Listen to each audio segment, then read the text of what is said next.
name is Sally Heining, and I'm the treasurer of the Friends of Historic Augusta.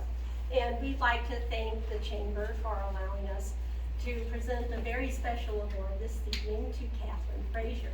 And I'd like to give you a little information, background on what this award is all about.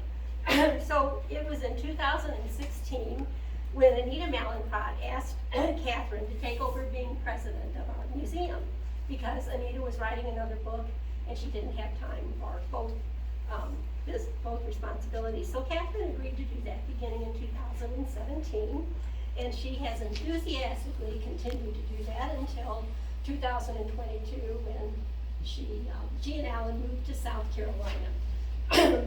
One of Anita's ideas had always been to have an annual award presented to a community member for their service to our town and the surrounding community.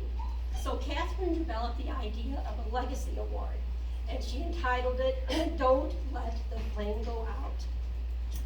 In an Ellen Knernshield's past minutes for the museum, she said that Kathryn's suggestions for this award were a long-serving high achievement to a local community organization, significant and sustained community service, leading the charge to initiate a community project, and serving as an inspiration to others through his or her persistent excellence.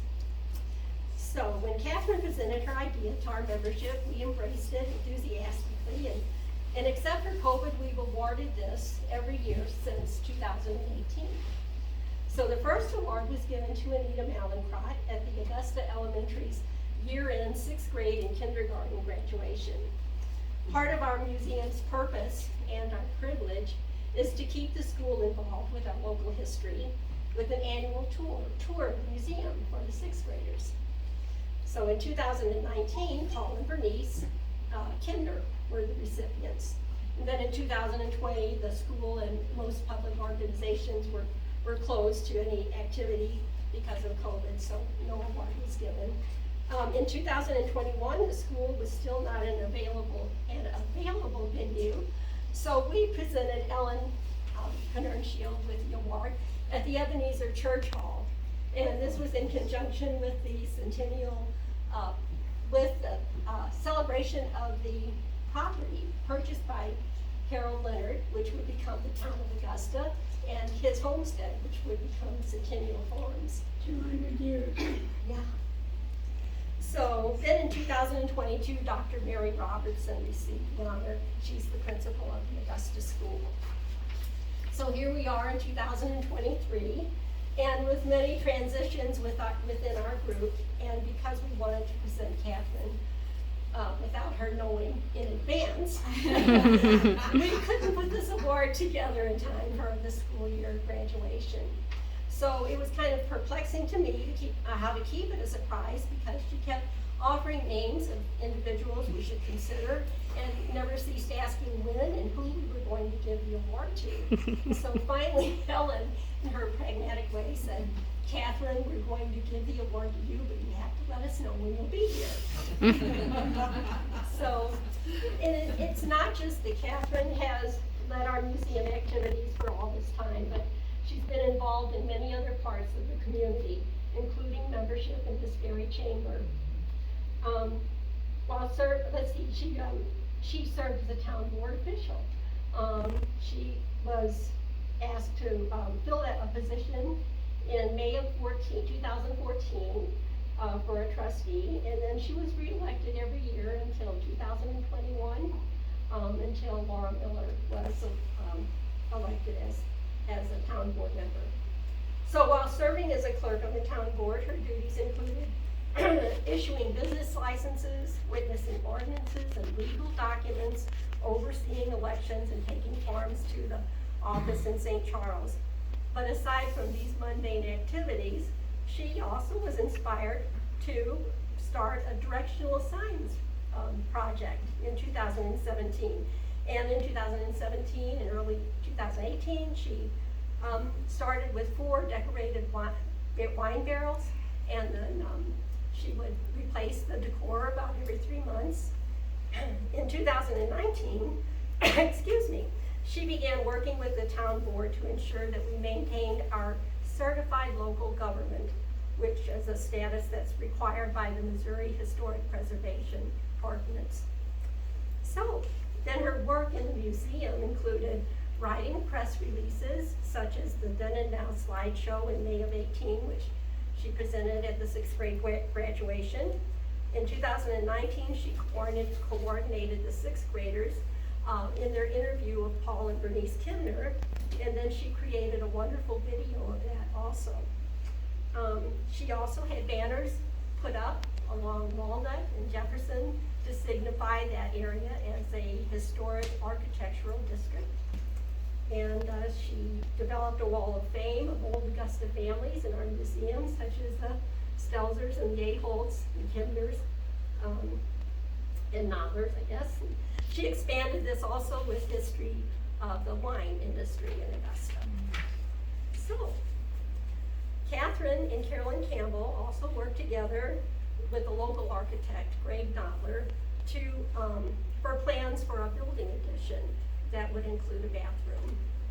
And that, along with her idea for a walking tour path in our park at the museum, have been long-held dreams of hers and others. So, in 2021, Kathryn hired Miranda Murray to develop our wonderful website, and with that, our little museum entered the Greater Society of the Internet Communication.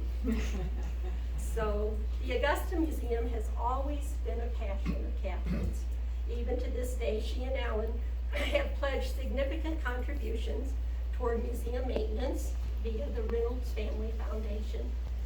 And they have hopes of someday having bathroom facilities on our premise, which are much needed, especially for the elderly who visit our museum when we're open. So, Kathryn, it is our great honor to present you with this well-deserved legacy award, and our now president, Angela Stevens, would like to read the inscription engraved. That is so beautiful. That is a great photo. Yes. Well, I will read out what this says on here. Okay. While you look at your picture. Don't let the flames go out. The 2023 Legacy Award.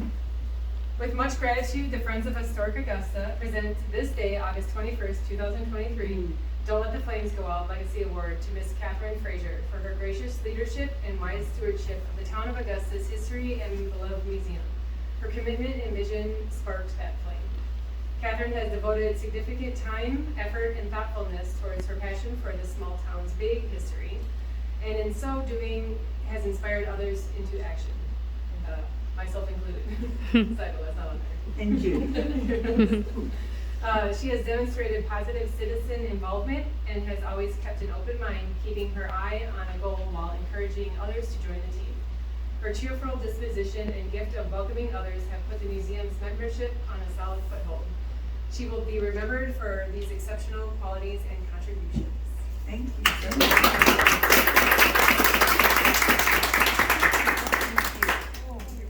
Thank you for thinking about this. Thank you.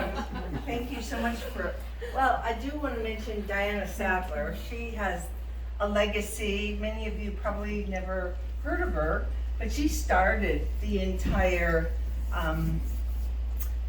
museum effort. Then with Anita Mallinckrodt, and then Paul Kemner was very important. And what's important is the legacy of people who have already demonstrated their love for the history of our town. And I think it's up to all of us to keep that going, which we now have Angela, our president, Sally. We also have Judy's our vice president, and Ginny is the keeper of the garden. And Ellen is our secretary. But without everybody, we wouldn't have the connection to the museum. It takes people, their love of history, time, and money. And Alan and Alan's sister's husband donated what? How much?